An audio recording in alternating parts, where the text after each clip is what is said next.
La compétition entre smartphones fait rage. Les fabricants se battent sur tous les fronts, meilleurs écrans, meilleures caméras, plus de batterie, un processeur plus rapide. Tous se battent pour prendre des parts de marché. Apple est connu depuis très longtemps pour ses puces designées à l'interne, ultra performantes et efficientes. Et au-delà des améliorations caméra et vidéo que nous offre chaque année Apple sur leurs iPhones, cette fois-ci, ils ont mis un énorme coup de collier pour améliorer un autre pilier important du marché mobile, la puissance graphique. Aujourd'hui, je teste les performances gaming du nouvel iPhone 17 Pro. Mais avant, pourquoi est-ce qu'Apple met enfin les bouchées doubles au niveau graphique? Pour moi, il y a plusieurs raisons fondamentales. La première, le gaming sur smartphone de manière générale. Et oui, le marché du gaming mobile est énorme. C'est un marché tellement gigantesque et juteux en fait, qu'au niveau de l'argent qu'il représente, détrône les jeux consoles et PC en version physique, dématérialisés, les jeux en ligne, les jeux en cloud, tous mis ensemble. En 2025, le marché du jeu mobile représente à lui seul 126 milliards de dollars. Et on estime qu'une croissance supplémentaire de 30% verra le jour d'ici 2030. La preuve en est qu'Apple eux-mêmes ont sorti une app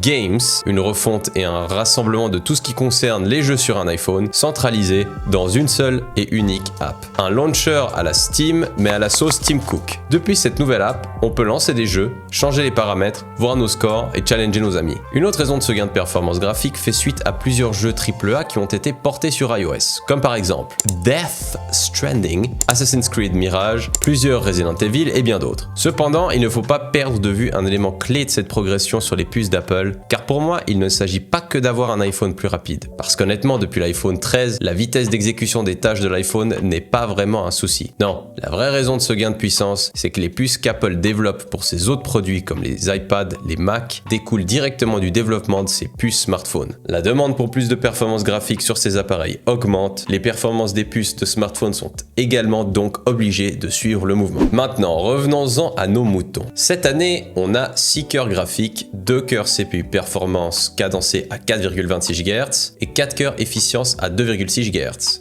Ainsi que 2 améliorations au niveau des cœurs neuronaux, la partie NPU, et pour terminer, une RAM encore plus élevée à 12 Go LPDDR5X à 76,8 Go par seconde. Toutes ces améliorations mises ensemble offrent un boost de performance graphique non négligeable. On constate plus de 30% de performance graphique depuis l'iPhone 16 Pro. 30% en seulement un an. Maintenant au niveau du gaming pur. Qu'est-ce qu'on obtient? Tout d'abord, je suis super impressionné par les performances et la gestion des températures. L'intégration de la chambre à vapeur et l'aluminium du châssis de l'iPhone sont des game changers. La chambre vapeur apporte donc une amélioration massive de 40% de prolongation et de maintien des performances. Comparé au titane qui était sur les précédents iPhone Pro, l'alu donne 20 fois plus de conductivité de température. Maintenant, parlons gaming de façon plus approfondie. Avec l'iPhone 17 Pro, on a en face de nous un monstre de puissance CPU, mais maintenant aussi GPU. Et pour le moment, il n'est que très peu utilisé, dû au faible nombre de jeux AA ou AAA dispo sur cette plateforme. Cependant, j'ai tout de même testé certains des plus gros jeux et voici ce que j'en ai pensé. On attaque avec Alien Isolation, jeu que j'ai pas mal apprécié et j'en ai même fait une vidéo sur ma chaîne que je vous mettrai en description. Déjà, 2 points sautent aux yeux. 1. Purée, il vieillit pas, il est toujours somptueux. Et 2. Mamma mia, ça tourne comme un V12 sur cet iPhone. J'étais littéralement sidéré par les visuels, la fluidité du jeu et la gestion des températures de l'iPhone. Pour vous dire, c'est tellement une folie que ça m'a donné une idée. Et si je connectais ma manette PlayStation et que je branchais mon iPhone à une TV 4K OLED pour voir ce que ça donne?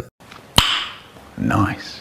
Eh bien les gars, j'étais pas prêt. Non seulement ça tourne, mais en plus ça tourne ultra bien. Et je pense que de tous les jeux que j'ai testés sur cet iPhone, c'est celui qui à mon goût l'emporte pour le combo fluidité, visuel, performance. J'ai testé le jeu en 2 modes, le mode meilleur graphisme et le mode meilleure performance. Et au final, si je devais refaire le jeu, je prendrais le mode meilleure performance car la chute graphique est relativement minimale par rapport à la fluidité que donne le mode performance. J'ai toutefois noté quelques chutes de FPS par-ci par-là. J'ai l'impression que c'est dû à la compilation des shaders, mais ça reste totalement jouable. Je vous rappelle quand même que c'est le jeu Alien Isolation complet sur un téléphone. J'ai ensuite testé Resident Evil. Le jeu ici tourne à 30 FPS car bloqué par le jeu avec un upscaling Metal FX en version temporale. On démarre avec une résolution interne de 1066 par 492 et on obtient une résolution finale à 2132 par 984. Et là le résultat est jouable mais honnêtement pas fameux. J'aurais espéré une meilleure résolution de départ, un peu plus élevée, car le résultat final est franchement flou à mon goût. Alors je me doute que ce jeu n'a pas été optimisé pour cette puce et c'est la raison pour laquelle la résolution de départ est aussi basse, mais je pense qu'on a de la marge avec le A19 Pro et les développeurs pourraient sortir un update qui tire un peu plus profit de toute cette puissance graphique qu'on a maintenant à dispo. Après, j'ai testé le mode performance, alors l'image est encore plus floue, mais on récupère 60 fps de façon quasi constante.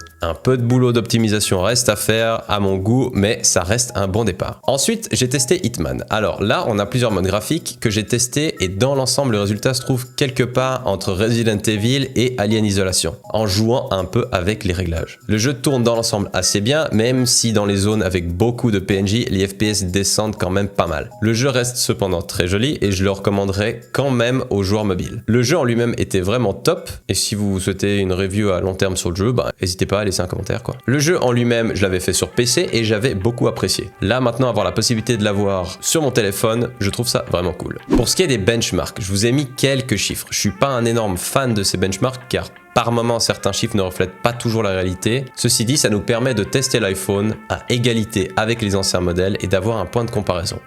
Et en effet, on constate que le bond en avant graphique est juste impressionnant. Dans l'ensemble, mon ressenti est le suivant. Cet iPhone est bien souvent trop puissant pour les jeux dispo sur iOS et j'attends avec impatience une évolution du gaming sur mobile plus poussée avec d'autres jeux AA et AAA qui seront portés. On a là un monstre de puissance dans notre poche, mais au final, peu de jeux qui peuvent réellement en tirer parti. Merci d'être resté jusqu'au bout, c'était Valpro et on se voit dans la prochaine vidéo.